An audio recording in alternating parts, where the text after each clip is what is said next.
Hey guys, welcome back. Today we're going to get notes on how we got this Constitution that we've been talking about finally to be official, to be ratified. So ratifying the Constitution, the Federalists versus the Anti-Federalists. So most of the delegates to the Philadelphia Convention signed the Constitution on or by September 17th, 1787, what we call Constitution Day, but this did not make it the law of the land. It had to be ratified. It had to be approved by the states. So as soon as the Constitution went out, people started looking at it and thinking what they didn't like. Now in the Constitution, one thing they didn't like was that they said 9 of the 13 states had to ratify this document for it to go in effect. That was a little bit of a cheat, like we talked about before, because the Articles of Confederation said that to make a change to the Articles, it had to be unanimous, all 13 states. But they said, no, 9 will be enough. So even 9 was not an easy task. This wasn't going to be a simple thing to do, to get 9 of the states to agree. Opposition to the Constitution was organized as soon as it was made public. So they kept it pretty secret, but as soon as it got out, people started looking at this document and seeing what they did not like, and they started opposition, which we now call the Anti-Federalists. Federalists versus Anti-Federalists. First of all, who were these guys? And some of them were women too, like Mercy Otis Warren from Massachusetts. But the most famous ones were men. The most famous Federalists were Alexander Hamilton from New York, James Madison of Virginia, my personal favorite founding father, and John Jay, also from New York. Famous Anti-Federalists, Patrick Henry of Virginia, George Mason of Virginia, Virginia Bill of Rights, right? And Richard Henry Lee of Virginia. I don't have them in black and white to, make a difference. That's just the pictures I have. And all the Anti-Federalists weren't from Virginia, just a lot of the famous ones were. We were the biggest state.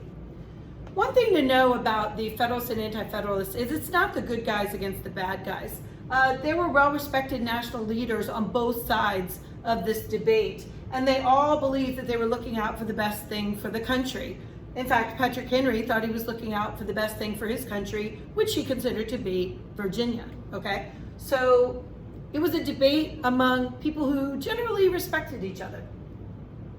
Their debates took place mostly through articles in newspapers and pamphlets, what we now call the Federalist Papers, or some Anti-Federalist paper, where we run Anti-Federalist paper also. Most of them used pseudonyms in their writing so that they could convince people by their arguments. They didn't want people to be convinced because they disliked them that they were wrong or that they liked them and thought they were right. They wanted them to be base their, whether they agree with them or not, based on the ideas that they were proposing.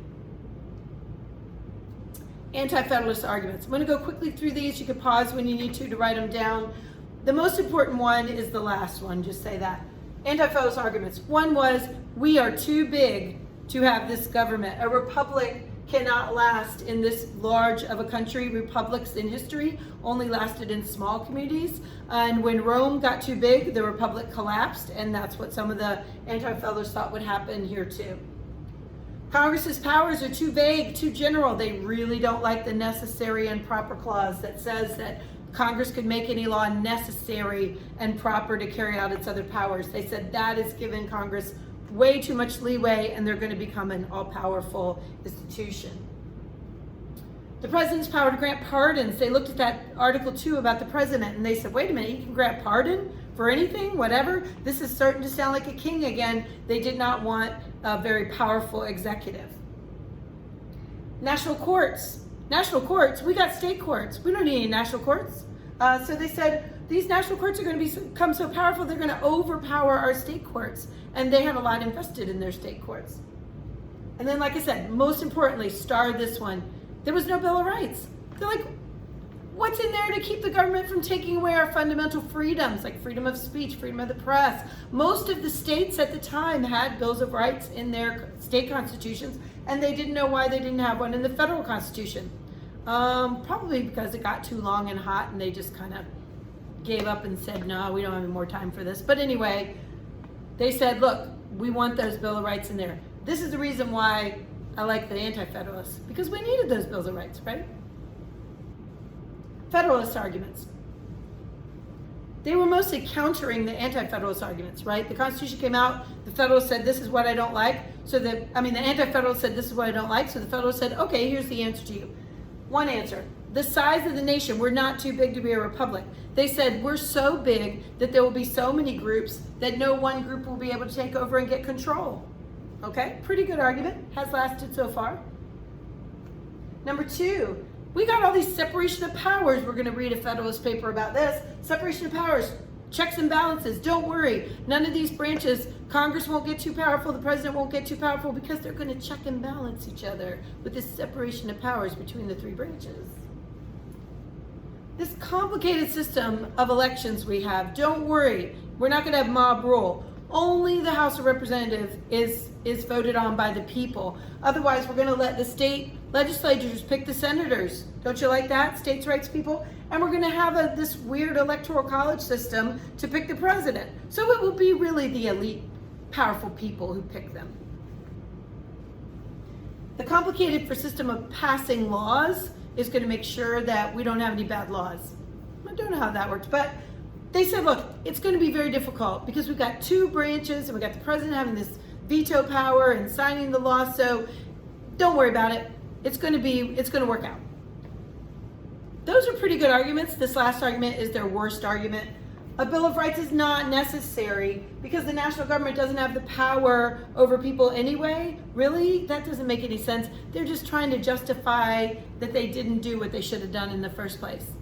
Okay. Ratification of the Constitution. I'm just going to tell this story. By June 1788, 9 states had ratified it.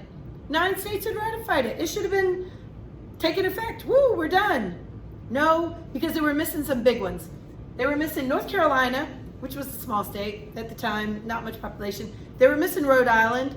Everybody was kind of like, they didn't even come. Do they even want to join us? I don't know. But they were missing 2 main ones, Virginia and New York.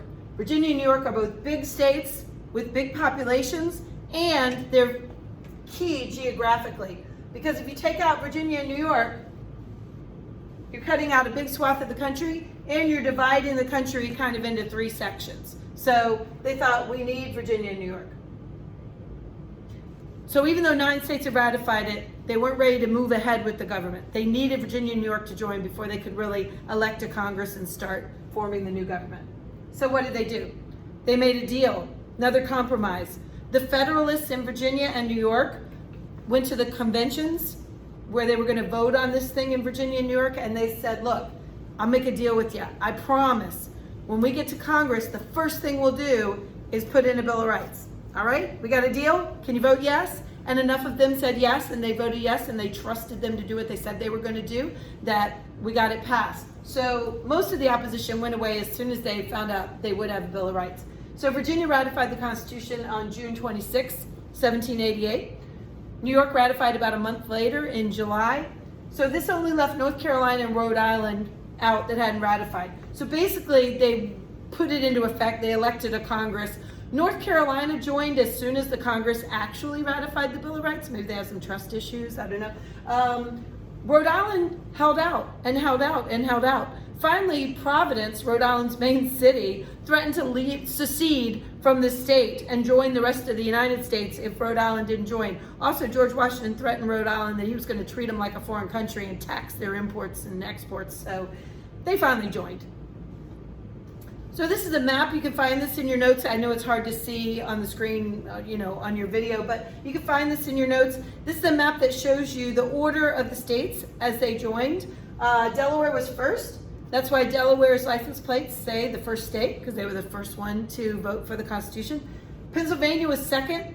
Pennsylvania was going to be a tricky one. They were very divided between Federalists and Anti-Federalists, but you know what? They called the meeting early. Some of the folks from the western part of Pennsylvania that were against the Constitution, they didn't make it to the meeting, and they held the vote without them, and then they all went home and said Pennsylvania passes. Well, some of the other states got word of that, and they said, wait a minute, we need to make sure that we have our voice heard.